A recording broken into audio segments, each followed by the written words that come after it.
Symbol ہے، جو کہ بالکل ہی غلط ہے، جو بالکل ہی غلط بات ہے. دنیا میں جو اللہ تعالیٰ عطا کرتا ہے وہ اس بات کی دلیل نہیں ہے کہ اللہ اس سے راضی ہے اس لیے عطا کیا ہے. دنیا میں اللہ مومن کو بھی عطا کرتا ہے، کافر کو بھی عطا کرتا ہے.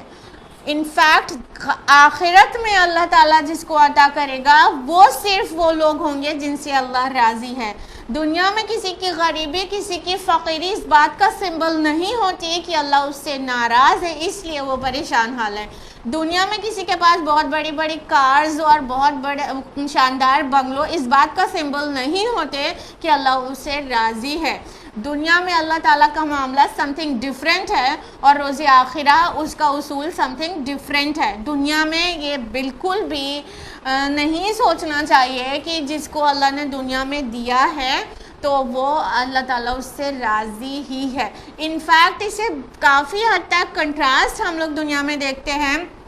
جتنے نیک شریف متقی لوگ ہوتے ہیں ان میں سے بہت زیادہ لوگوں کی تعداد ایسی ہوتی ہے، انکلوڈنگ رسولوں کے ساتھ بھی ایسا ہوا کہ وہ مشکلات سے گھرے رہتے ہیں، پریشانیوں مصائب سے گھرے رہتے ہیں. تو دنیا میں جو پریشان حال ہے، جو مصیبت میں ہے، تو اس کا یہ مطلب نہیں اللہ ان سے ناراض ہے. جب رسولوں کو بڑی بڑی مصیبت آئی تو بتائیے کہ رسول تو معصوم ہے، اللہ ان سے کہاں ناراض ہے؟ اللہ تعالیٰ تو ان سے سب سے بڑھ کر راضی ہے. تو رسول اور متقی لوگ اکثر ہی پریشانیوں میں گھرے رہتے ہیں. تو جو دنیا میں نتائج برآمد ہوتے ہیں نا تقوی اور پرہیزگاری اور نیکی اور دینداری کے، وہ نتائج مال کی شکل میں نہیں ہوتے، وہ پیس اور ٹرینکویلٹی اور دل میں جو سکون سکینہ ہے اس کی شکل میں ہوتا ہے.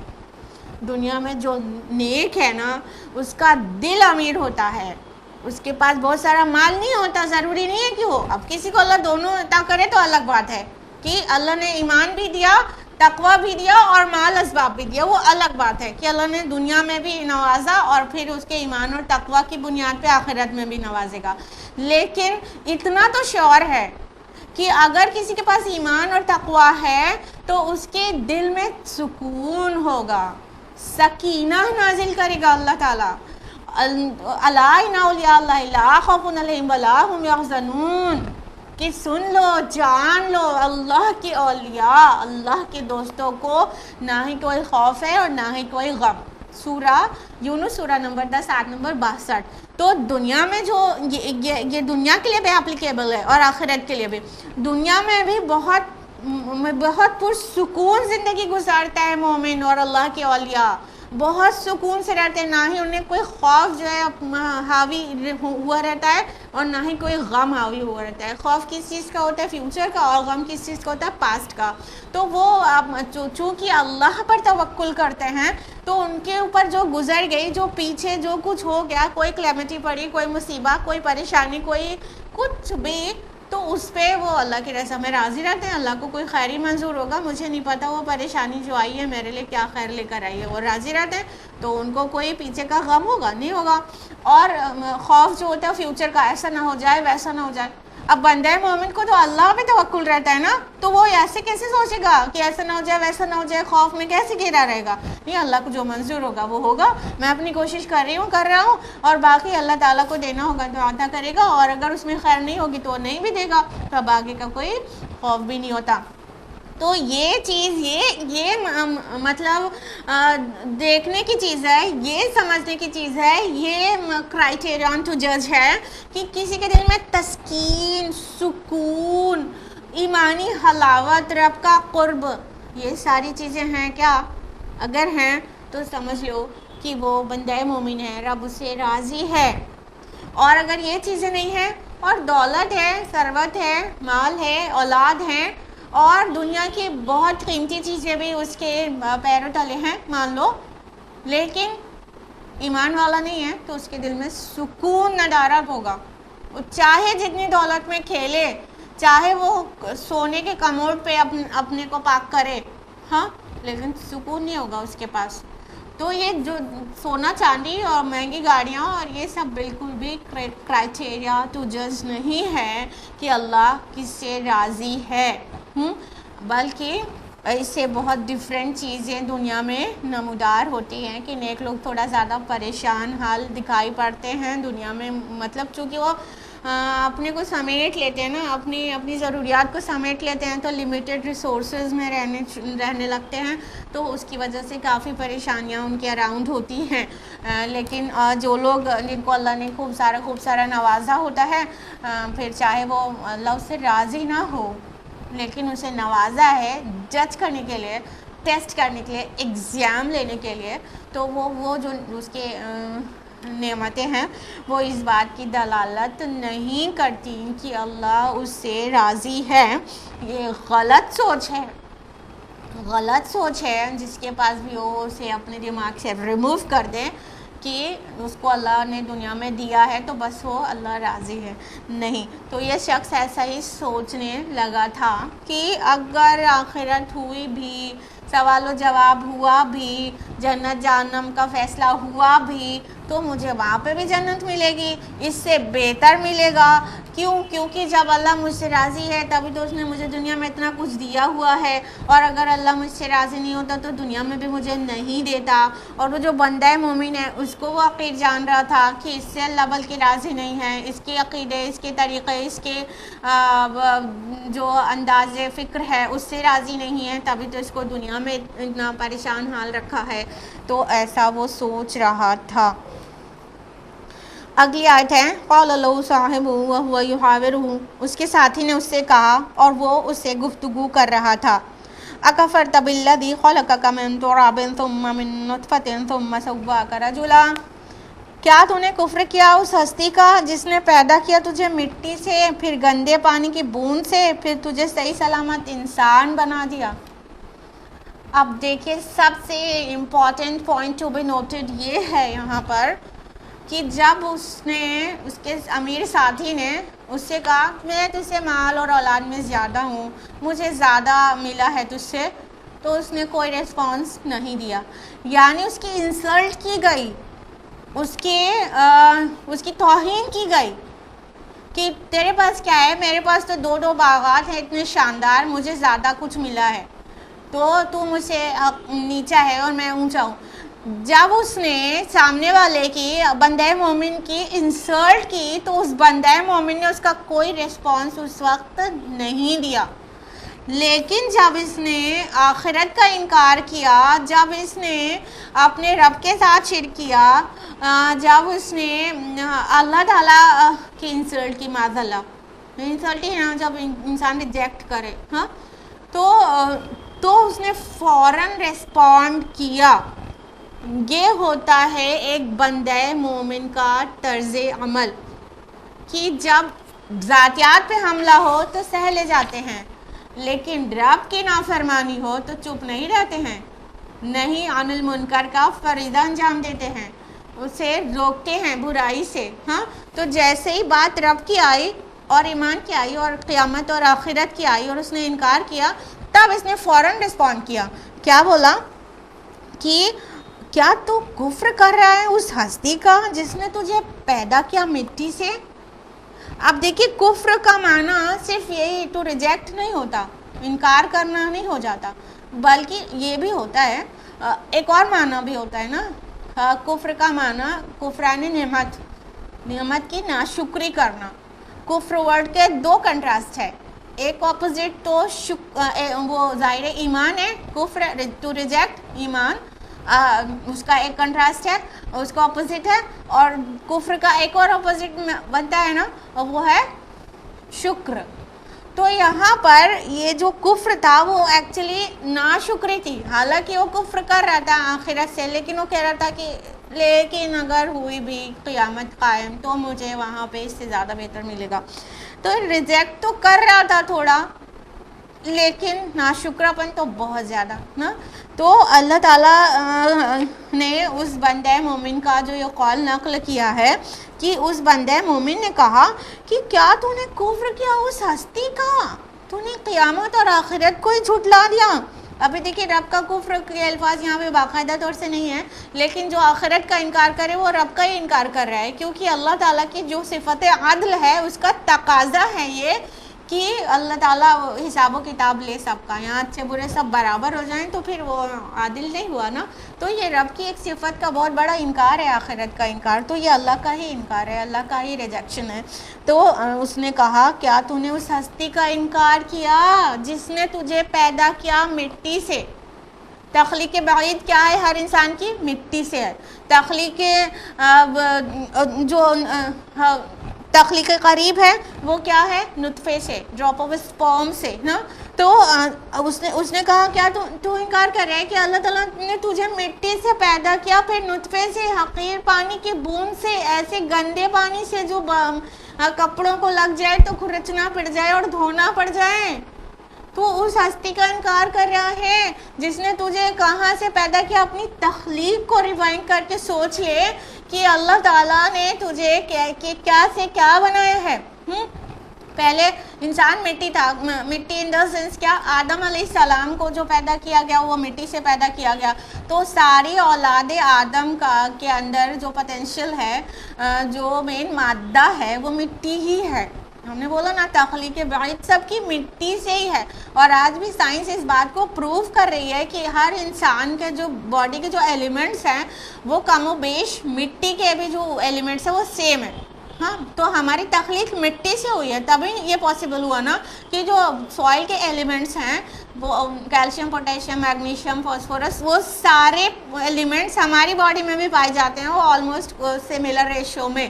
تو اور آپ دیکھیے کہ انسان مر جاتا ہے تو مٹی میں ہی دفنا دیا جاتا ہے اور پھر اس کی باڈی ڈس انٹیگریٹ ہو کر پھر اسی مٹی میں مل جاتی ہے. یعنی اس کے سارے باڈی کے ایلیمنٹس جو ہے ڈس انٹیگریٹ ہو جاتے ہیں اور پھر وہ سوائل کو فرٹائل بناتے ہیں، پھر سے اسی میں مدغم ہو جاتے ہیں، سوائل میں، مٹی میں. تو اللہ تعالیٰ نے اس بندہ مومن کی زبان سے یہ نکلوایا کہ تو تیری تخلیق تو مٹی سے ہوئی ہے. کتنی حقیر ہوتی ہے مٹی، کوئی قیمت بھی نہیں ہوتی نا.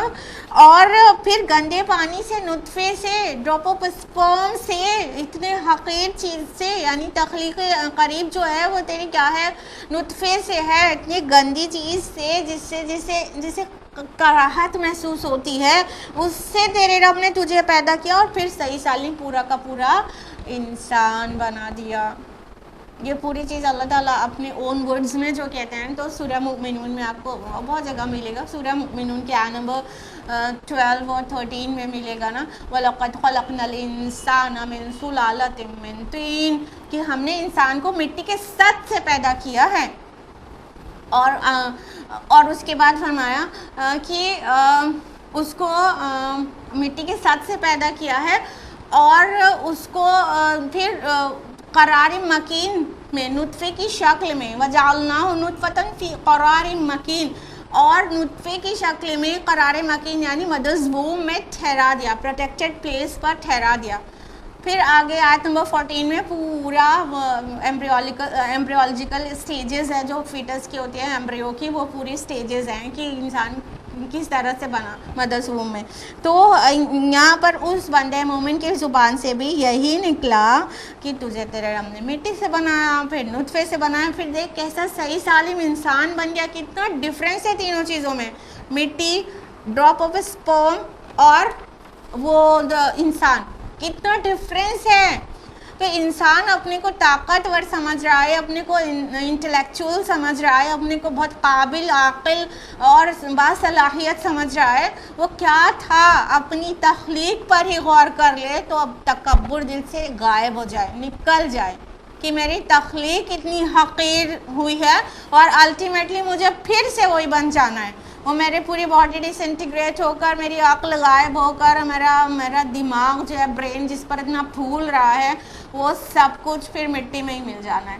تو فرمایا کہ دیکھ تیری تخلیق کیسے تیرے رب نے کی ہے. آگے فرمایا آیت نمبر 38 میں، لیکن هو اللہ ربی ولا اشرک بربی احدا، لیکن میں تو مانتا ہوں کہ وہ اللہ میرا رب ہے اور میں اپنے رب کے ساتھ کسی کو شریک نہیں ٹھہراتا.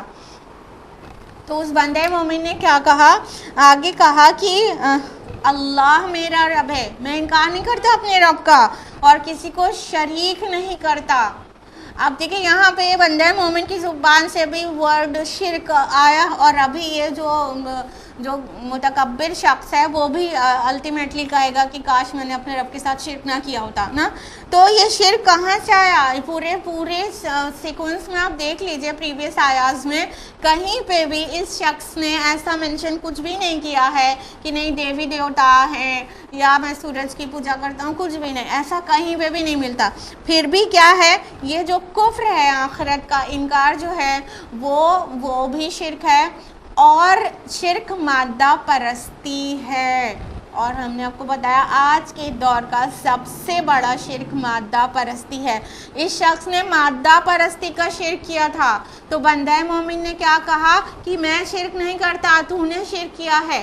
اور اللہ کے رسول صلی اللہ علیہ وسلم کی حدیث سے بھی اس کا پورا بات کی تائید ہو جاتی ہے. صحیح بخاری کی حدیث ہے، اللہ کے نبی نے فرمایا تعس عبد الدینار تعس عبد الدرہم، کہ دینار کا بندہ ہلاک ہو، درہم کا بندہ ہلاک ہو. اب کیوں کہا جا رہا ہے درہم و دینار کا بندہ کیوں کہا جا رہا ہے؟ کیا اس کی عبادت کرتا ہے درہم و دینار کے انسان؟ نہیں. سینے میں جو اس کی محبت ایسے جگہ جما لیتی ہے جیسی جگہ اللہ کی ہونی چاہیے، تو یہ ہے اس کی عبادت. براہیمی نظر پیدا مگر مشکل سے ہوتی ہے، ہوس چھپ چھپ کے سینے میں بنا لیتی ہیں تصویریں. تو یہ کیا ہے؟ انسان کے جو میٹیریلزم ہے، جو مادہ پرستانہ سوچ ہے، وہ بت کی طرح اس کے سینے میں بیٹھ جاتی ہے، اور یہ گویا اللہ تعالیٰ کے ساتھ شرک ہے. جو جگہ اللہ کی ہونی چاہیے تھی ہر وقت یاد رہے، ذکر رہے تو اللہ کا رہے، سب سے مقدم، سب سے اوپر، سب سے پہلے کسی کی جگہ ہو تو وہ اللہ کی ہو، سب سے زیادہ محبت ہو کسی سے تو وہ اللہ سے ہو. یہ ساری جو چیزیں جو اللہ کا مقام تھا دل کے اندر، وہ سب کو انسان مال و دولت، درہم و دینار اور میٹر کو بنا لیتا ہے، تو یہ ڈیفینیٹلی یہ شرک ہو جاتا ہے. تو اس بندہ مومن نے کہا کہ میں تو اپنے رب کے ساتھ شرک نہیں کرتا، تو نے تو شرک کیا، مطلب اس کا اشارہ ہے کہ یہ تو شرک ہے اور میں اپنے رب کے ساتھ شریک نہیں ٹھہراتا. آیت نمبر 39 ہے وَلَوْلَا إِذْ دَخَلْتَ جَنَّتَكَ قُلْتَ مَا شَاءَ اللَّهُ لَا قُوَّةَ إِلَّا بِاللَّهِ. اور جب تو اپنے باغ میں داخل ہوا تو تو نے یوں کیوں نہ کہا ما شاء اللہ، اللہ کے علاوہ کوئی طاقت حاصل نہیں. ان ترنی انا اقل منک مالا وولدا، اور اگر تو مجھے دیکھتا ہے کہ میں تجھ سے مال اور اولاد میں کم ہوں. پھر اس بندہ مومن نے کہا کہ ٹھیک ہے. اب اس نے اپنے اس کی جو توہین کی گئی تھی اس کے جواب میں کہا، بدلہ لینے کے لیے نہیں، واضح کر دیا اس نے، اگر تو نے دیکھا تھا میں کم ہوں تجھ سے مال اور اولاد میں، میں کم ہوں تجھ سے ایسیٹس میں، تو نے اپنے باغ میں داخل ہوتے وقت ماشاء اللہ کیوں نہیں کہا، لا قوت الا باللہ کیوں نہیں کہا. اب دیکھیے یہ ماشاء اللہ لا قوت الا باللہ میں ایک بہت بڑی توحید اس کے اندر پنہا ہے. کیونکہ جو انسان جب بھی اللہ تعالیٰ کی بلیسنگز کو دیکھتا محسوس کرتا ہے، بندہ مومن ہوتا ہے، تو وہ اس کی زبان سے اور اس کے دل کی گہرائی سے نکل جاتا ہے ماشاء اللہ. یعنی جو اللہ نے چاہا وہ اس نے دیا، اور یہ ساری قوتیں، یہ ساری صلاحیتیں، یا تو یہ جو مال و دولت ہے، یہ سب کچھ اللہ تعالیٰ نے عطا کیا ہے، اور اگر وہ طاقت نہ دیتا تو میں حاصل نہیں کر سکتا تھا، کر سکتی تھی. یہ اللہ تعالیٰ کے دی ہوئی طاقت اور اس کی دی ہوئی صلاحیت کے رزلٹ میں مجھے ملا ہے. تو بندہ مومن فوراً یہی بات بولتا ہے لا حول ولا قوت الا باللہ. اس کی تلقین کافی کی جاتی ہے نا. صحیح بخاری کی حدیث ہے کہ اللہ کے رسول صلی اللہ علیہ وسلم نے عبداللہ بن قیس رضی اللہ عنہ سے فرمایا کہ عبداللہ بن قیس میں تجھے جنت کے خزانوں میں سے ایک خزانے کا پتہ نہ دے دوں؟ تو ان صحابی نے کہا عبداللہ بن قیس رضی اللہ عنہ نے کہ یا رسول اللہ ضرور. تو رسول اللہ صلی اللہ علیہ وسلم نے فرمایا کہ تم کہا کرو لا حول ولا قوت الا باللہ. کہ کوئی بھی طاقت نہیں، کوئی بھی قوت نہیں سوائے اس کے جو اللہ دے دے. اللہ کی یعنی یہ جو بھی کچھ دیا گیا ہے وہ اللہ کی طرف سے ہے، اور اللہ تعالیٰ ہی نہ دیتا تو مجھے حاصل نہیں ہو سکتا تھا. یہ دل کی توحید ہے جو زبان تک آ جاتی ہے، اور اگر دل میں توحید نہ ہو تو زبان پہ کیا آتا ہے؟ مجھے تو تم سے بہتر نوازا گیا ہے، مجھے تو یہ ملا ہے، مجھے تو نہیں لگتا کہ کبھی بھی برباد ہوگا. تو دل میں اگر مادہ پرستی ہوتی ہے، مادہ پرستی کا بت دل کے اندر بٹھایا ہوتا ہے، تو زبان سے یہ سب نکلتا ہے کہ میں اور میں. اور دل میں ایمان ہوتا ہے، تقویٰ ہوتا ہے، رب کی معرفت ہوتی ہے، تو کیا نکلتا ہے؟ ماشاء اللہ لا قوت الا باللہ، یہ نکلتا ہے. غور کریے گا کہ آپ اپنی نعمتوں پر جب آپ کی نظر پڑتی ہے، آپ کی زبان سے کیا نکلتا ہے، یا آپ کے دل میں کیا احساس پیدا ہوتا ہے. کیونکہ اللہ تعالیٰ نے واضح کیا ہے، بلکہ اعلان کیا ہے سورہ ابراہیم سورہ نمبر 14 آیت نمبر 7 میں، لَإِن شَكَرْتُمْ لَأَزِيدَنَّكُمْ، اگر تم شکر گزاری کرو گے تو میں تمہیں مزید دوں گا اور دوں گا. وَلَئِن كَفَرْتُمْ، اور اگر تم نے کفران نعمت کی، إِنَّ عَذَابِي لَشَدِيدٌ، تو بے شک میرا عذاب بہت شدید ہے. یعنی یہ اللہ تعالیٰ کا قانون ہے کہ اللہ تعالیٰ کسی کو عطا کرتا ہے اور وہ بندہ اللہ تعالیٰ کی طرف ہی منسوب کرتا ہے اور اس کا شکر کرتا ہے تو اللہ تعالیٰ اسے اور دیتا ہے، اور اگر ناشکری کرتا ہے تو اللہ تعالیٰ نے عذاب کی خبر سنا دی ہے. تو اس بندہ مومن نے اس کی اصلاح کی کوشش کی، اس مغرور انسان کی، کہ اگر تجھے اللہ نے نوازا ہے تو بہتر تھا کہ تو کہتا کہ ماشاء اللہ لا قوت الا باللہ. تو اس نے سلیقہ سکھا دیا کہ ایک مسلمان کو، ایک اللہ کے بندے کو کیا طرز عمل اختیار کرنا چاہیے اور کیا قول اس کی زبان سے نکالنا چاہیے. آیت نمبر 39 تک ہوا ہے اور وقت اب اجازت نہیں دیتا کنٹینیو کرنے کی، تو ہم لوگ آیت نمبر 40 آنورڈز انشاءاللہ نیکسٹ ویک جانیں گے، نیکسٹ فرائیڈے کو، سیم ڈے سیم ٹائم پر اور میرے چینل پر. تو آج کے لیے اتنا ہی. اللہ تعالیٰ سے دعا ہے کہ اللہ تعالیٰ ہم سب کو قرآن مجید پڑھنے، سمجھنے، عمل کرنے، غور و فکر کرنے، غوطہ زنی کرنے اور دوسروں تک پہنچانے کی توفیق عطا فرمائے. آمین. وآخر دعوانا الحمدللہ رب العالمین. والسلام علیکم ورحمۃ اللہ وبرکاتہ.